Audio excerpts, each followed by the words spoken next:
আমাদের সিদ্ধান্ত নিতে হবে, ন্যায় নিষ্ঠাবান ব্যক্তিকে আমাদের সিলেক্ট করতে হবে, তাদেরকে ক্ষমতার আসনে বসানোর চেষ্টা করতে হবে।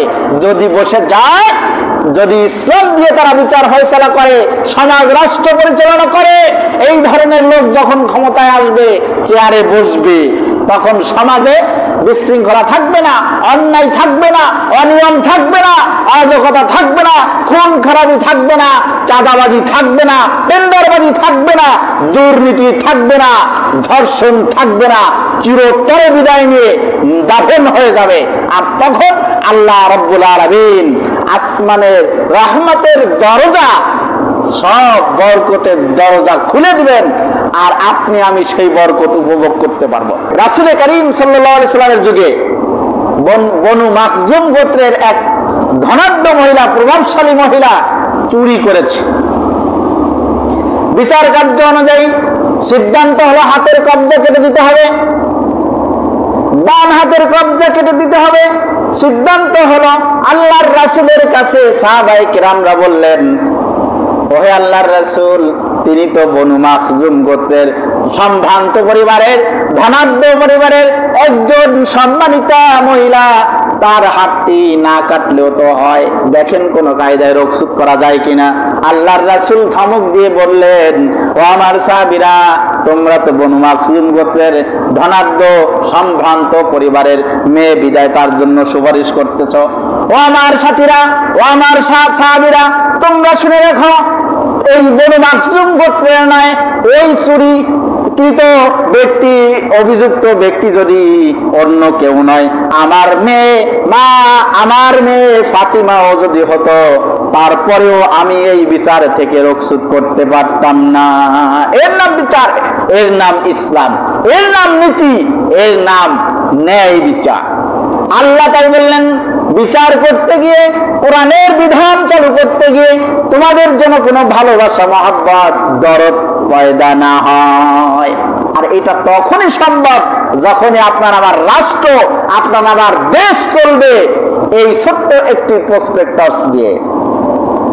তাহলে বিচার ফয়সালা সব কিছু যখন কোরআনের থিওরি অনুযায়ী হবে, সমাজে চুরি, ধর্ষণ, রাহাজানি, খুন খারাপি, অশ্লীলতা, বেহায়াপনা একেবারে বিদায় হয়ে যাবে। সমাজ শান্তি আর শান্তি, সমাজে শান্তি, সংসারে শান্তি, দেশে শান্তি। আল্লাহ রাব্বুল আলামিন বরকত আর রহমত দিয়ে, দেশে ফসলাদি দিয়ে পরিপূর্ণ করে দিবেন, দেশে আর অভাবী কেউ থাকবে না। আল্লাহ বলছেন, ওয়ালাউ আন্না আহলাল কুরা আমানু ওয়াত্তাকাউ লাফাতাহনা আলাইহিম বারাকাত। যদি তোমরা আমার প্রতি ঈমান আনো, পরিপূর্ণভাবে ঈমান যদি এনে থাকো, ওয়ালাউ আন্না আহলাল কুরা, আর এই কোরআন যে অধিবাসীরা আমার বিধানকে যথার্থভাবে মেনে নিবে, মেনে চলবে, কোরআনের বিধান, ইসলামের বিধানকে যারা মেনে নিবে, আমানু, আমার প্রতি ঈমান আনবে, অন্যান্য যে বিষয়গুলি ঈমান আনবে, অদৃশ্যের প্রতি ঈমান আনবে, ওয়াত্তাকাউ, এবং আমাকে ভয় করবে, এই কাজগুলি যারা করতে পারবে, আমার প্রতি ঈমান, পরকালের প্রতি ঈমান, ফেরেশতাদের প্রতি ঈমান, রাসূলের প্রতি ঈমান, কিতাবের প্রতি ঈমান, এইভাবে করে বিশ্বাস রাখবে, পাশাপাশি আমাকে ভয় করে নিজের জিন্দেগি পরিচালনা করবে, যদি ওই এরিয়া, ওই সমাজের লোকগুলি সবাই এই কাজ করতে পারে, তাহলে লাফাতাহনা আলাইহিম বারাকাত, তাদের জন্য আমি অবশ্যই খুলে দিব বরকতের দরজাগুলি। সুবহানাল্লাহ বলেন। দেখছেন না আফগানিস্তানের খবর? কয়েক বছর আগে ছিল যাদের আয়ত্তে, তারা ইসলামকে এইভাবে মেনে নিতে পারেনি, শেষ পর্যন্ত ইসরায়েলি থিওরিতে তারা চলতো। এখন আফগানিস্তান কোরআনিক কায়দায় ইসলামী বিধান অনুশাসন মেনে চলা শুরু করেছে। দেখেন, খোঁজ নেন মিডিয়ার মাধ্যমে। বর্তমানে এই কয়েক বছর ধরে তাদের বরকত দেশের মধ্যে, এখন তাদের খালি মানে কি বলে, ফসল ফলা দিতে একেবারে পূর্ণ হয়ে গেছে। বহিরা বিশ্বেও তারা সাপ্লাই দিতেছে, বিভিন্ন রকম জুস, বিভিন্ন রকম ফল ফ্রুট। দেখেছেন, দেখবেন যারা দেখেন নাই। বরকতের দরজা আল্লাহ খুলে দিবেন বলেছেন, তার প্রমাণ আমরা ওখানেও পেয়েছি। আপনার আমার সমাজে যদি এই বিধান দিয়ে চলা শুরু হয়, সেক্ষেত্রে ন্যায় নিষ্ঠাবান ব্যক্তির দরকার।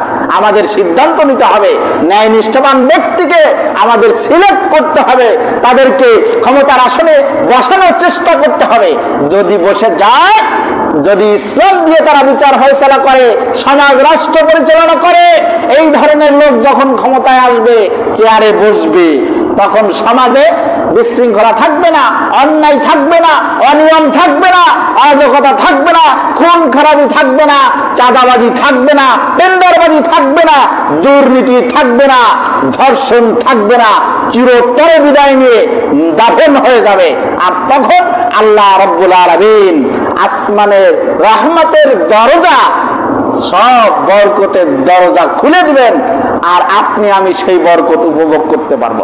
আল্লাহ রাব্বুল আলামিন আমাদের সকলকে ইসলামী অনুশাসন মেনে চলার, ইসলামী কায়দায় দেশ পরিচালনা করার জন্য আমাদের যেই ভূমিকা, আমাদের যেই সমর্থন, আমাদের যেই চিন্তাধারা, যথার্থ ব্যক্তিকে দেখে বুঝে ন্যায় নিষ্ঠাবান সব যোগ্য লোককে দেখেই আমাদের সিলটা মারতে হবে, আমাদের সমর্থন দিতে হবে।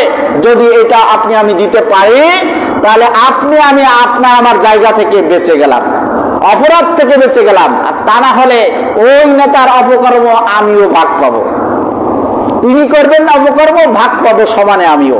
কারণ কি, আমার একটা সিল ছিল তার ব্যালটে, 100 আমার যারাই অংশগ্রহণ করেছি তারাই তাকে সমর্থন দিয়ে নেতা বানিয়েছি। ওই নেতার আওতায় যেহেতু আমি থেকেছি, সেহেতু গুনাহগারের সমান ভাগে ভাগ আমিও পেয়েছি। ভালো লোককে যদি সিদ্ধান্ত নিয়ে বাছাই করে সিলেক্ট করতে পারি, যদি চেয়ার ক্ষমতায় দিতে পারি, সে যত ভালো কাজ করবে ওর একটা অংশ আপনি আমি পাবো, এতে কোনো সন্দেহ নাই। কোরআন বলছে ভালো কাজের ভাগ সমানে পাবে, খারাপ কাজের ভাগও সমানে পাবে। এজন্য সকলকে আহ্বান জানাবো, আমরা সকলে কোরআন হাদিসকে গ্রহণ করে, ইসলামকে মহব্বত করে, ইসলামের থিওরি অনুযায়ী, ইসলামের বিধান অনুযায়ী, ইসলামের নিয়ম অনুযায়ী যেন চলতে পারি, ইসলামের সাথে যেন থাকতে পারি, ইমানদার মুসলমানদের সাথে যেন থাকতে পারি। আল্লাহ রাব্বুল আলামিন এই সমস্ত ব্যক্তিদের দলভুক্ত হয়ে মৃত্যুবরণ করার তৌফিক দান করুন। আমিন। আখির দাওয়ানা আলহামদুলিল্লাহি রাব্বিল আলামিন।